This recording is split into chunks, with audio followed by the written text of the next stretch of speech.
ચોટીલામાં રાશનની દુકાન પાસે આવેલ વીજ પોલથી અકસ્માતની શક્યતાના પગલે વીજ પોલ દૂર કરવા માંગ ઉઠી છે। ચોટીલા પીજીવીસીએલ નાયબ કાર્યપાલક ઇજનેરને પત્ર પાઠવી ચોટીલા મસ્જિદવાડી શેરી પાસે રહેતા અને રાશનની દુકાન ચલાવતા જયદીપભાઈ દક્ષિણીએ રજૂઆત કરી છે।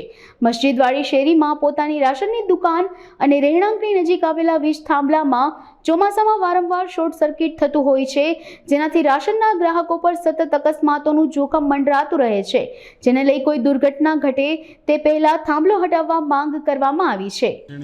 સસ્તા અનાજની દુકાન છે, જ્યાં 4 થી 5 ગામના લોકો અહીંયા સસ્તું અનાજ લેવા માટે આવતા હોય છે અને અહીંયા ટ્રાફિક હોય ત્યારે વરસાદની ઋતુમાં શોર્ટ સર્કિટ થાય તો અહીંયા જવાબદારી કોની? કાલ કંઈક બની જશે તો સરકાર જવાબદાર થશે।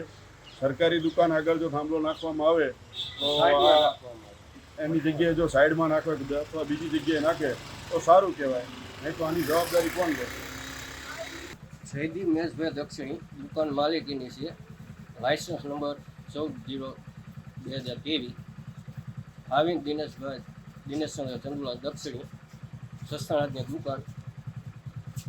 થાંભલો અહીંયા જૂનો જે હતો એ મારા કહેવા પ્રમાણે નાખ્યો નથી, એ જૂનો જે આગળ હતો એ નવો થાંભલો અહીંયા પાછળ દુકાન વચ્ચોવચ નાખી ગઈ।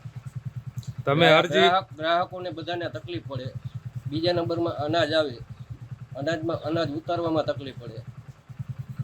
બૈરાવથી માંડીને મોટા છોકરા સુધી અહીંયા આવતા થાંભલાને ટૂંકનો થાય શોર્ટ બોટ આવ્યો તો કરંટ લાગી ગયો, એની જવાબદારી કોની?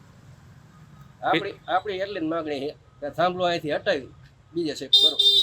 પીજીવીસીએલમાં અરજી કરી હતી, પીજીવીસીએલમાં અરજી કરેલી 3 વર્ષથી અરજી કરેલી છે, હજી કાંઈ નિર્ણય આવ્યો નથી।